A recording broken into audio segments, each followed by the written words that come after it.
जुआरी बाप ने मुझसे कर्जा लिया था, कर्जा नहीं चुका पाया, इसलिए अपना घर उसने मेरे नाम पर दिया। ये तो मेरी रहमत समझो कि मैंने तुम लोगों को घर से बाहर नहीं निकाला। ये करके भी वो रुका नहीं, फिर से जुआ खेलने के लिए मुझसे पैसे लिए और कहा कि अगर पैसे नहीं चुका पाया तो मेरी बेटी से शादी कर लेना। अब एक तो तुम्हारे बाप को कहो कि मेरे पैसे लौटाए, नहीं तो तुम मुझसे शादी करने के लिए तैयार हो जाओ। हाँ। रूपा मायूस होकर घर चली आई। उसने अपनी माँ भारती को रोते हुए सब बात बता दी। तभी रूपा के पिता, अरे सही तो कह रहे थे सेठ, तुम्हारे तो नसीब खुल गए हैं कि इतने अमीर आदमी से तुम्हारी शादी होगी। नहीं बापू, मैं इतने बड़े आदमी से शादी नहीं करूंगी, चाहे कुछ भी हो जाए। और माँ, आज के बाद मैं नहीं जाऊंगी पिज्जा का ठेला लेकर। रूपा अंदर जाकर रोने लगी। अगले दिन से भारती पिज्जा बेचने जाने लगी। कुछ दिन हो गए, लेकिन फिर भी जितनी जरूरत थी उतना धंधा नहीं हो रहा था। भारती बहुत परेशान हो गई थी। दिन भर पूरे गांव में घूमने के बाद रात को भारती घर जा रही थी। वो एक जगह पर बैठ गई। हे भगवान, और कितनी परीक्षा लोगे हमारी। इतनी मेहनत करके भी पैसे हाथ में नहीं आते। पति है जिसे जुआ खेलने से फुर्सत नहीं मिलती। एक लौती बेटी है, इतनी रूपवती है, लेकिन उसके पीछे वो किशोरी लाल पड़ा है। मेरी बेटी को उस किशोरी लाल के चंगुल से कैसे बचाऊं? पता नहीं ये पिज्जा का धंधा क्यों चल रहा है। अगर पैसे नहीं मिले तो क्या करूंगी? भारती अपने आप से बात कर रही थी, तभी उसके पास एक बूढ़ी दादी आकर बैठ गई। क्या हुआ बेटी, क्यों रो रही हो? क्या बताऊं अम्मा, मेरे जीवन में इतनी परेशानियां हैं कि क्या कहूं। भारती ने अपनी राम कहानी बूढ़ी अम्मा को बताई। बेटा ये लो, कल से तुम ये मसाला डालकर पिज्जा बनाना। देखना, इस जादुई मसाले से जो पिज्जा बनेगा उसका स्वाद के चर्चे दूर दूर तक होंगे। जल्द ही तुम्हारी सारी परेशानियां दूर हो जाएंगी। भारती को वो मसाला देकर बूढ़ी अम्मा गायब हो गई। अगले दिन भारती ने उस जादुई मसाले से पिज्जा बनाया। अरे वाह माँ, आज तो पिज्जा की खुशबू बहुत अच्छी आ रही है। मैं एक खाकर देखूं? वाह माँ, ये तो सच में बहुत अच्छा बना है। कैसे बनाया तुमने ये? इसमें कुछ अलग डाला है क्या तुमने? हाँ, कल रात को ये थक कर उस पुराने खंडर के पास बैठी थी, तभी वहाँ एक बूढ़ी अम्मा आई थी। मैं बहुत परेशान होकर रो रही थी, तभी उन्होंने मुझे मेरे रोने का कारण पूछा। जब मैंने उन्हें हमारे बारे में सब सच बताया, तब उन्होंने मुझे ये मसाला दिया और कहा कि इसमें पिज्जा में डालकर पिज्जा बनाऊंगी तो पिज्जा का स्वाद बढ़ जाएगा। वही मसाला में डाला है अभी इसमें। क्या? उस खंडर के पास? माँ, तुम्हें पता नहीं वहाँ क्या है? तुम इतनी डर क्यों रही हो? ऐसा क्या है वहाँ पर? अरे माँ, कहते हैं कि वहाँ पर एक बूढ़ी का भूत रहता है। तुम्हें जो बूढ़ी अम्मा मिली थी, कहीं वो वही भूत तो नहीं थी? ये क्या बोल रही हो तुम बेटा? कल मेरी मुलाकात एक भूत से हुई थी, लेकिन उसे देखकर ऐसा लग तो नहीं रहा था। लेकिन माँ, ये तो सोचो कि कोई सामान्य औरत तुम्हें जादुई मसाला कैसे देगी? हो ना हो वो जरूर कोई भूत ही होगी। अब वो कोई भी हो, क्या फर्क पड़ता है? अगर उसके इस मसाले की वजह से हमारे पिज्जा की बिक्री बढ़ गई तो अच्छी ही है ना। सोचो, हम उस किशोरी लाल के सारे पैसे चुका देंगे तो उसे तुम्हारा पीछा छोड़ना होगा। हाँ, ये बात तो है। सिर्फ एक बात याद रखना, किसी को कानो कान खबर ना हो कि हमें किसी भूतनी ने जादुई मसाला दिया था। भारती अपना ठेला लेकर निकल पड़ी। जादुई पिज्जा की महक पूरे गांव में फैल रही थी। अरे भारती, आज तो बहुत बढ़िया खुशबू आ रही है तुम्हारे ठेले से। जरा एक दो पिज्जा खिलाओ तो। भारती ने लालचंद को गर्मा गर्म पिज्जा सॉस के साथ दिया। लालचंद पिज्जा खाने लगा। अरे वाह, क्या स्वाद है! वाह वाह, मजा आ गया। भारती, क्या खूब पिज्जा बनाया है आज तुमने, सच में दिल खुश हो गया। वैसे तो मुझे ये पिज्जा कुछ खास पसंद नहीं है। ये तो सारे नए जमाने के चोचले हैं, लेकिन उसकी सुगंध इतनी अच्छी आ रही थी कि मेरा जी मचल गया। ओह, ये लो पैसे, और एक काम करो, 4 पिज्जा पैक करके देना, घर पर ले जाता हूँ, बच्चों को बहुत पसंद आया। लालचंद की आवाज सुनकर कुछ और लोग वहाँ आ गए और पिज्जा खरीदने लगे।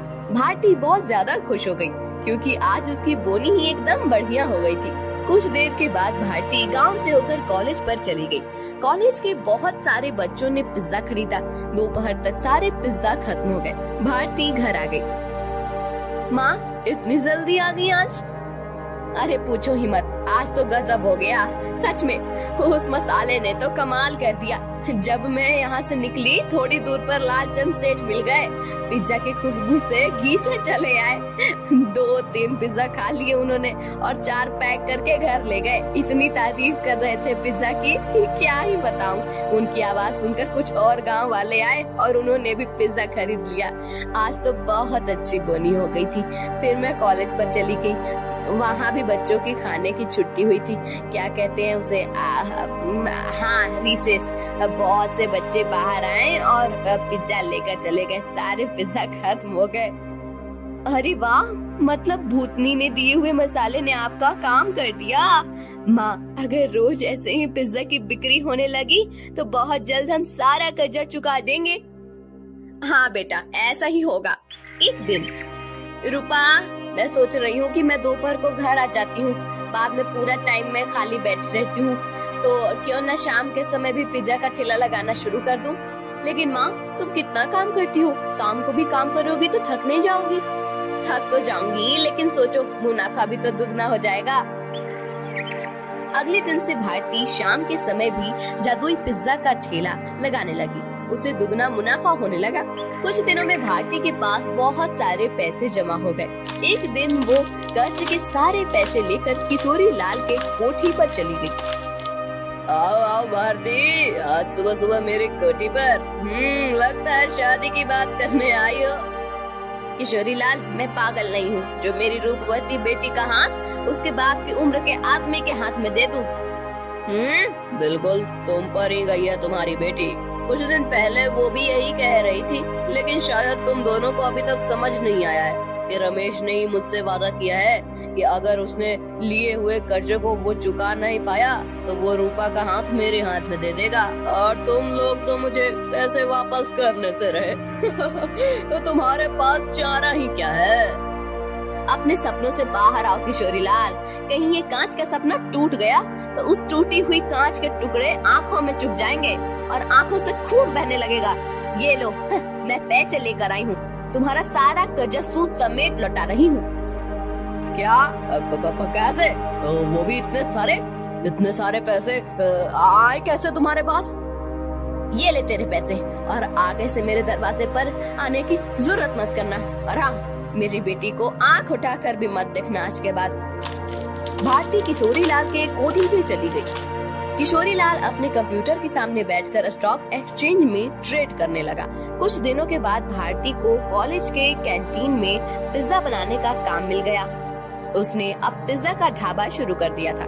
दोपहर में भारती कॉलेज के कैंटीन में काम करती थी और शाम को रूपा के साथ मिलकर अपना पिज्जा ढाबा चलाती थी। एक दिन किशोरी लाल के कोठी पर, पापा, आप ऐसे सर पर हाथ रखकर क्यों बैठे हैं?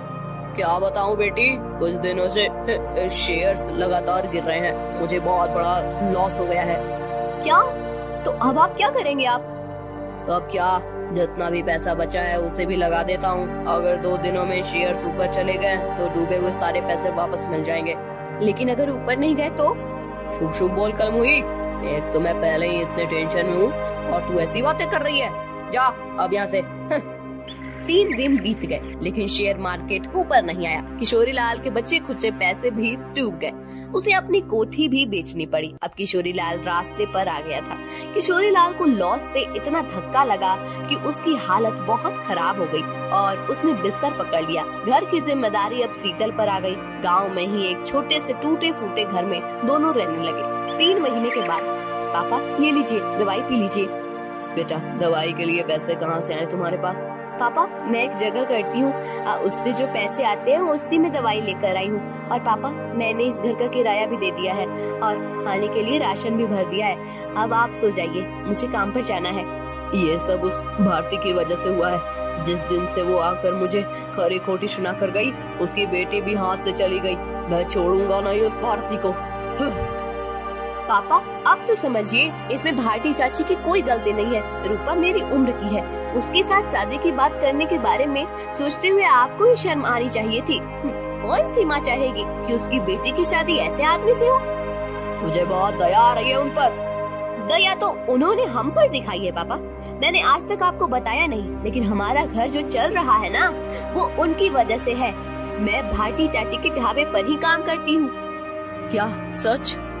हाँ पापा, आपने उनके साथ इतना बुरा किया, उनका घर ले लिया, फिर भी उन्होंने हमारे बुरे वक्त में हमें सहारा दिया है।